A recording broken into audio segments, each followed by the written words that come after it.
Et bonjour les amis, j'espère que vous allez bien. Ben nous c'est nickel, nous sommes le 9 août, il est à peine 8h30.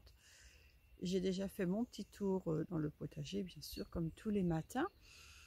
Mais je voulais vous montrer le brouillard derrière. Vous avez vu? Je trouve que ça fait un peu tout pour la saison, hein. On dirait vraiment un temps d'automne courant, ouais. Après le 15 septembre, quoi. Mais pas le 9 août. Je trouve que c'est vraiment tout. Bon, ben, on va quand même pas se laisser abattre, hein. Nous avons des choses à faire aujourd'hui. Donc là, en premier lieu, je vais retirer les bocaux qui sont dans le stérilisateur. Et ensuite, nous allons se retrouver dans la cuisine. Arrive, Destinée. Hein? T'as un malaise? T'es pas bien? T'es pas bien, mon loulou? Oh! Et ben alors, tu viens me voir, Nala? Tu viens, ma poupette? Ah ouais, il y a Destinée qui est à côté de moi et du coup, elle est assez craintive. Alors, elle va pas trop s'approcher. Mais bon, ils sont sympas, ils se bagarrent pas entre eux.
Donc voilà, donc j'ai ramassé donc tous les bocaux. La stérilisation donc c'est bien passé. C'est nickel. Alors là, on se retrouve dans la cuisine. Nous avons fait l'autre jour une petite cueillette très sympa. Je ne sais pas si vous allez voir. Ce sont des myrtilles. Elles sont excellentes. Hmm.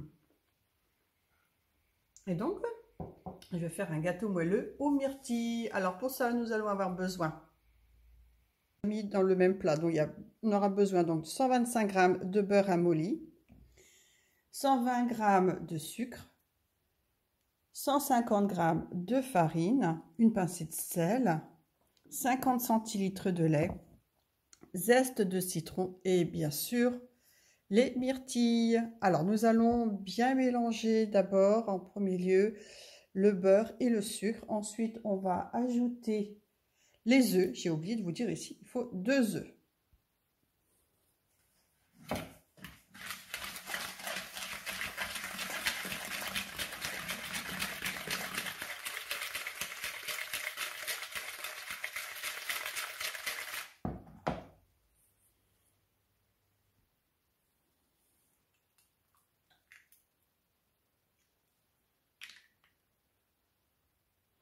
Donc j'ai déjà mis le four à préchauffer à 180 degrés. Donc j'en mélange bien le beurre, le sucre et les 2 œufs. Maintenant je vais ajouter le lait et la pincée de sel.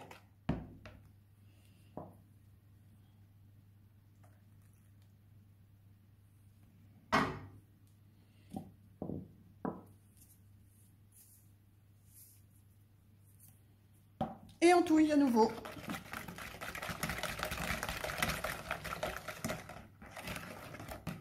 Donc on ajoute ensuite la farine.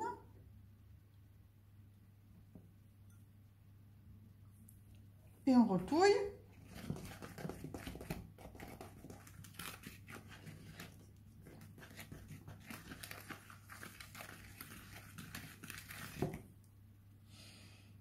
Et on ajoute, j'ai oublié tout à l'heure de vous le dire, le sachet de levure. Donc on ajoute les zestes de citron. Dans un beurre, dans un moule beurré et fariné. Donc on va ajouter de la pâte.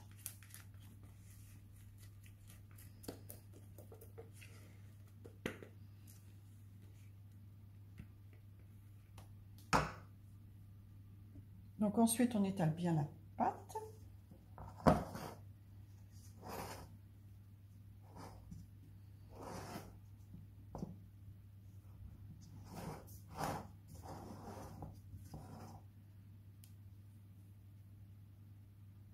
Et nous allons mettre les myrtilles par-dessus.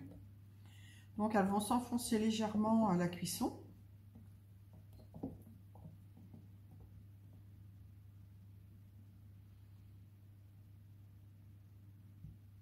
On essaye de mettre un petit peu partout.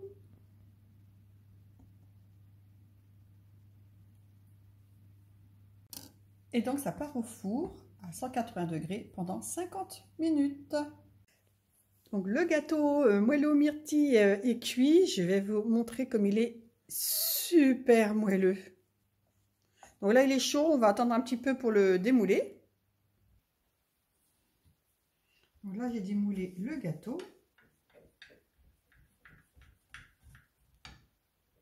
En tout cas ça sent bon.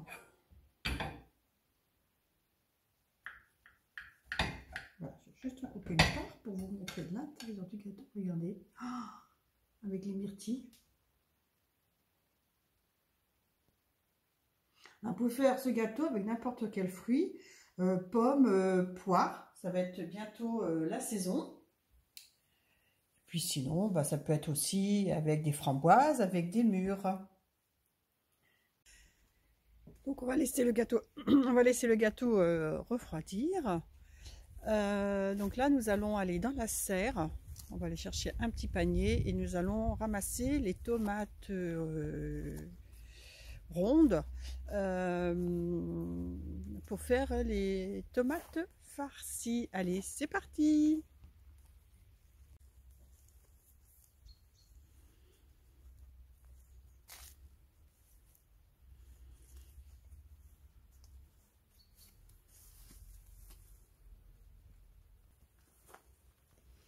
Donc on va prendre les plus belles.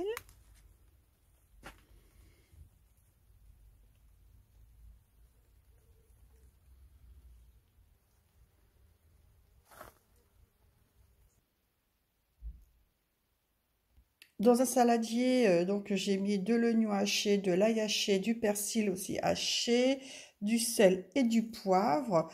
Et donc là, je vais ajouter donc la chair à saucisse, mais on peut le faire avec du bœuf aussi.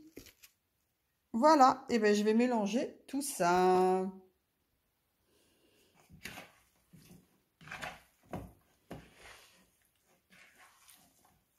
Alors pour faire donc les tomates farcies ou autres légumes farcis, il faut quand même mettre une bonne quantité de persil et d'ail.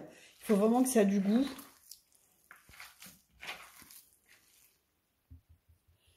Donc je vais couper donc un chapeau. Et ensuite je vais vider donc la tomate.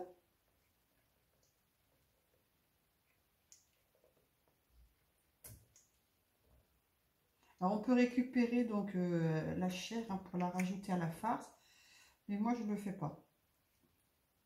Parce que c'est quand même plein de graines finalement, et non, du coup je ne le fais pas.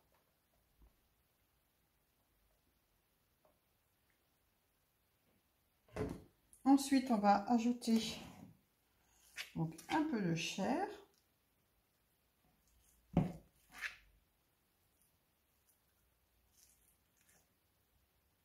Ça sent bon, le mélange ail, oignon et persil. Voilà, faut pas hésiter non plus de bien garnir. Donc on ajoute le petit chapeau et ensuite on les barquettes aluminium puisque ça va partir au congélateur. Voilà, et bien on les met dedans. Et je vais faire ça donc avec toutes les autres tomates. Donc voilà, les tomates farcies, c'est terminé. Donc je vais les mettre au four à 180 degrés pendant 1 heure. Les tomates farcies, c'est terminé. Je les ai laissées refroidir. Je vais ajouter maintenant sur le dessus des barquettes donc le petit carton, enfin l'opercule. Dessus, j'ai noté tomates farcies x 4 parce qu'il y en a 4 pour 2 personnes, 2003 et au mois d'août. Et donc tout ça, ça va partir au congélateur. Et donc on n'oublie pas de bien fermer l'angle.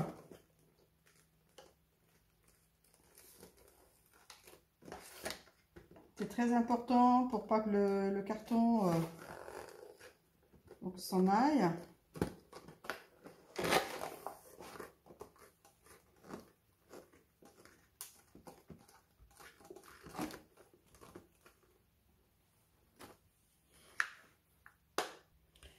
Et voilà, donc ça va partir au congélateur et dès qu'on en aura envie d'en manger, pas de souci, on les ressort la veille et on les met ensuite à réchauffer dans le four et ça sera servi avec du riz. Et bien évidemment, je ne peux pas terminer cette vidéo avant d'avoir goûté le gâteau que nous avons fait tout au début de la vidéo.